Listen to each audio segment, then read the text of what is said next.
Hoje nossa conversa volta para aquela palavra tão cara e tão necessária para os seguidores de Jesus: conversão. Interessante, ao se falar de conversão, que passemos os olhos no texto bíblico de Marcos, lá no início, no capítulo 1, os versículos de 14 a 17. Completou-se o tempo e o reino de Deus está próximo. E 3 convites foram feitos: convertei-vos, crede no Evangelho, segue-me. Interessante esse caminho proposto pelo Evangelho. Não esqueça que o Evangelho de Marcos foi o primeiro catecismo para orientar as pessoas a descobrirem quem é Jesus. E essas 3 palavras são ligadas às categorias do anúncio do reino de Deus por Jesus: conversão, misericórdia, seguimento. Para Jesus existe uma ética da misericórdia, que encontra fundamento neste escrito do Evangelho de Marcos. Crede no Evangelho. Significa acreditar na feliz e alegre mensagem que é válida de forma muito especial para os sofredores, para os pobres, os fracos, os marginalizados. É promessa de salvação. Promessa de salvação que está no texto bíblico. Promessa feita, promessa cumprida. Jesus, ao convidar seus discípulos a o seguirem, implicitamente fica a ideia de que para o seguimento, para que ele possa dar frutos, para que ele possa ter sentido, se faz necessário a conversão. Ser discípulo, ser seguidor e não se converter de coração, cria condições de ser um discípulo como foi o Judas, chamado Iscariotes. Foi seguidor, mas num dado momento da história, de discípulo ele passa a ser perseguidor, porque ele vendeu o mestre.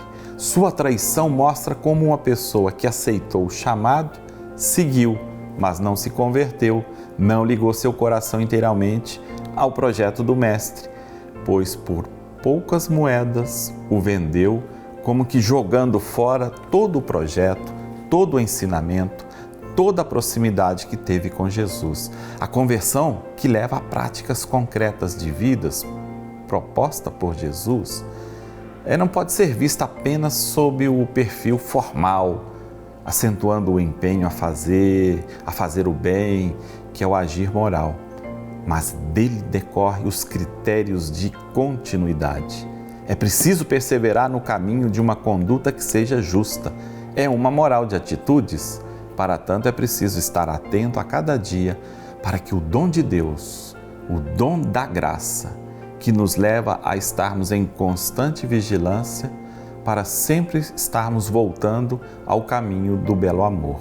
É a conversão permanente.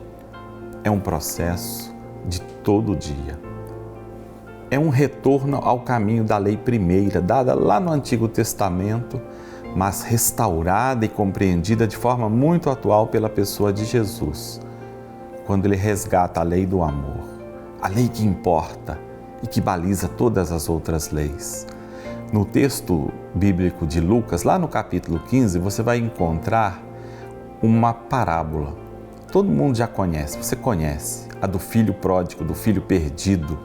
Jesus parte com essa história para o dado de que Deus, por iniciativa própria, deu um passo novo na direção das pessoas, de forma especial aos que erram, aos pecadores. Deus se aproxima para resgatar o filho perdido. E a palavra-chave? Acolhimento. Deus opera a salvação sem levar em conta o julgamento. O pai não julga a atitude do filho que saiu de casa e ficou perdido. Ele apenas acolhe. Sentir-se acolhido por Deus é sentir-se amado. Jesus, com sua história, nos mostra este caminho. Mais que mostra, nos garante o caminho pela sua cruz e ressurreição. Arrependei-vos, convertei-vos, porque o reino de Deus chegou.